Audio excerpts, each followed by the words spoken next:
Transformers. Is there a franchise people love to crap more on than the Michael Bay movies? Yes, I'm talking about those Transformers. These guys. The movie that's playing right here. Yeah, people love to crap all over these movies for some reason. They're just big dumb fun. It's pretty much what the G1 cartoons were, but modernized on live action? I don't know. They're pretty fun. Alright, and if you don't like them, then you must not like fun.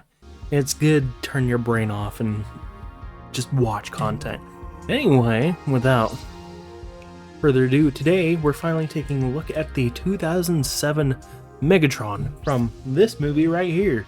And this was one of the first ones to start my current collection because my previous collection had been stolen.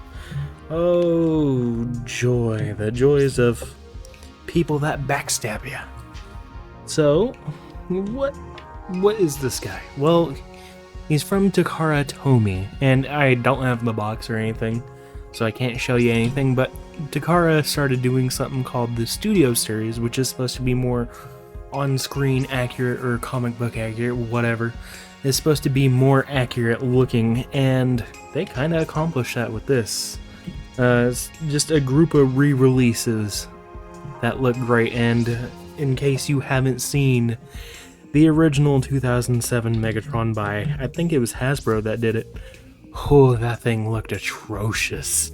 We're going to be taking a look at this guy today, and we're going to be transforming him, so be looking forward to that. I know I am. Oh, I love this scene. Alright, so without further ado, let's get into some points of articulation. Alright, starting up here, you'll notice the head is on a ball joint, and it can look up an incredible amount, and if you wanted to, you can get him to look straight on vertical. Holy crap. He's got some pretty good up, but not a lot of down unless you can get him to look straight down, which is pretty impressive. I mean, that's more so for the transformation later, but it's still pretty cool that you have that option if you want it. So, I mean, yeah, it's really good. And, of course, you can look side to side. Now, I don't know if this is just my copy, but part of the transformation, the kibble, if you will, gets in the way here, and it just sticks up through the side. Alright, so that's it for the head. Moving on to the shoulders. They can go out that far, do a full 360 at the shoulder. The elbow is also on a swivel, as well as a bend. Well, that's more of a bicep swivel, isn't it? Yeah. And then the wrist, of course, is just on a hinge, which is more so for the transformation or the effect piece, which we'll get into in a moment. Moving on to the legs, they can move out that far, giving you a pretty decent spread. You get a thigh swivel here. Sorry, I just like spinning it. His knee can bend about that far, which is pretty good actually. Now that I'm looking at it, that's a pretty decent bend. His feet here, he's gotten barely any articulation in the ankle. His heel can go up that far. His toe can bend up that far and down that far. And the ankle can pivot like so. That's a very decent pivot. Nothing at the waist, so don't even try. It's just a solid chunk of plastic. And yeah, that's about it for articulation.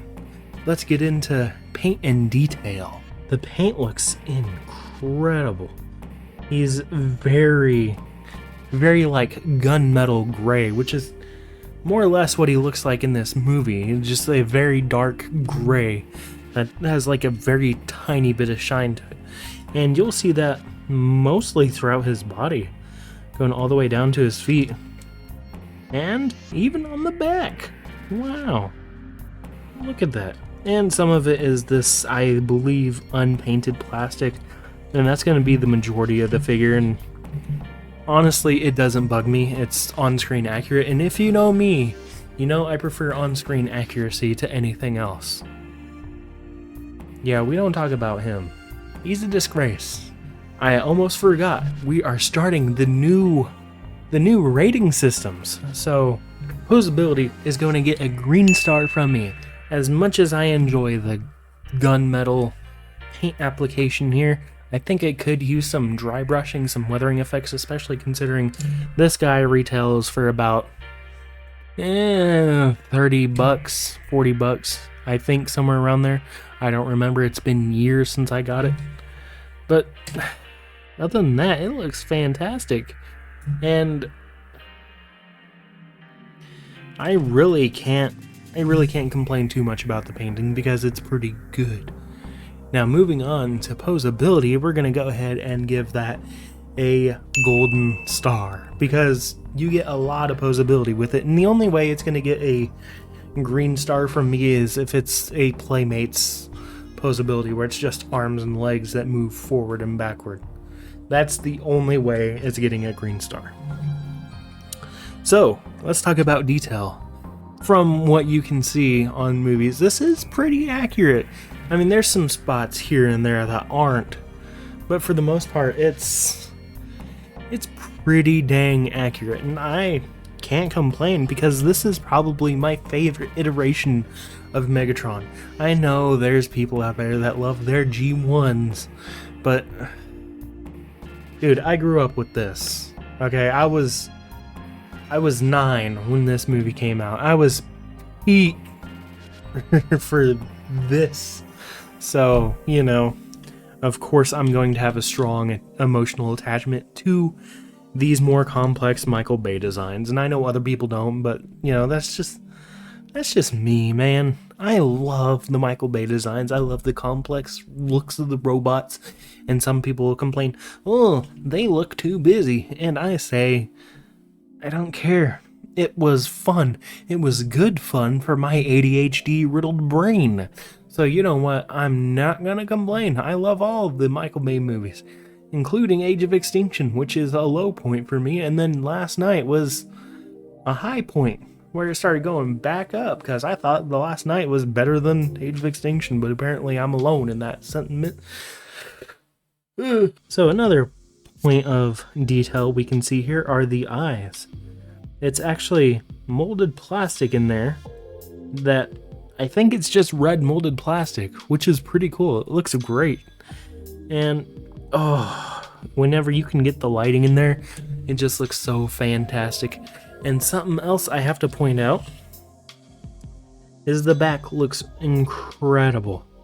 Usually the back on Transformers looks not great, unless you're talking about, I don't know, a Starscream figure. But the back on this just looks amazing. Oh, and then down here is where all the kibble sits. Oh, that's just unfortunate. It gives him some big ass calves. Like, Megs did not skip leg day, I can tell you that much. One more thing for detail is this piece.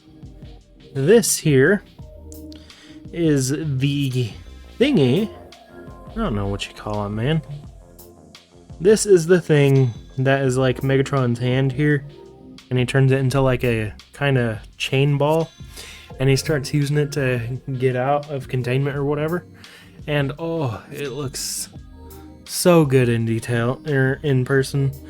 And I don't know if the original Hasbro figure came with this, but oh, what a missed opportunity, because he used this thing a couple times, and in order to use it, you're gonna take his hand here, fold this in, and then just stick it in there. Whoops. Just stick it in there. Bam. And now he's ready to go with that. Oh yeah. And we'll get into posability here in a minute. But detail is going to get a golden star from me because not only does he look great, but he's got little when it comes to kibble. Like, all of it is in the legs, and even from front on, it looks pretty freaking good. And if you don't know what kibble is, then allow me to enlighten you. Kibble is basically the other bits from the other mode that peeks through to the current mode. So say he's in robot form, parts of his vehicle form showing through quite a bit where it normally wouldn't be on screen. So, kibble. He doesn't really have a lot, and I guess he gets away with it here because, I don't know, the figure just looks really good. Anyway, we're gonna go ahead and get into transformation.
One thing I will say is, don't be afraid with this leg assembly. So I've had this thing for a few years, I've transformed it several times, and it feels pretty sturdy. So don't be afraid to give it a good tug.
And there we have Megatron's Cybertronian jet mode, and my word, this thing looks pretty freaking sweet, not gonna lie. Oh, yeah. So, in case you couldn't tell by now, some of my biggest pet peeves about this thing is some of the pieces don't always stay tabbed in, like these very obvious feet here that lead into what are actually, like maybe cooling vents or something. I don't know how Cybertronian mechanics. I just know this looks cool and I like it. But yeah, like it looks pretty cool until you look at it from the front and see two gaping holes that go all the way through. Maybe that's how he flies around so easy. I'm not 100% sure if I did this correctly. Again, without the manual, I couldn't tell you, but yeah. I wish there was a place to put this. Unfortunately, there's not, so it's just kind of sitting around like a bum and potentially gonna get lost. Yeah, like I said, a lot of the pieces, they don't like to stay tabbed in. And some of the pieces don't even tab in at all. Look, these are just kind of free floating here. And, oh, I wish they weren't. I wish they did tab in, because, other than that, everything looks pretty freaking great on this thing. Do I recommend it? Abso-freaking-lutely.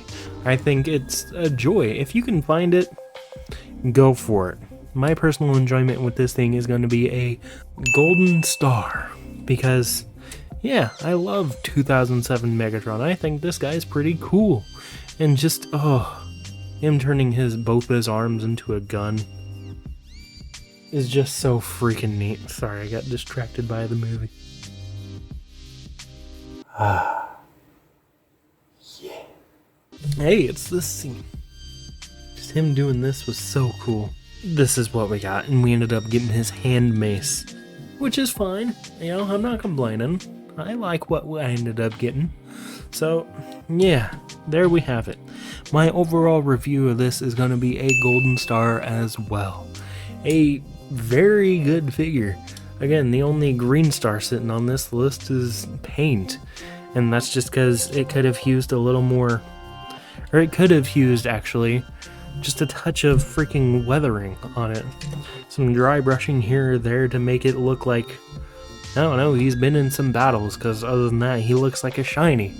The Clone Wars reference for my fellow prequel enjoyers. Anyway, I've been the Defective Butcher. I hope you all enjoyed my first Transformers review. I don't know what I'm doing. Peace.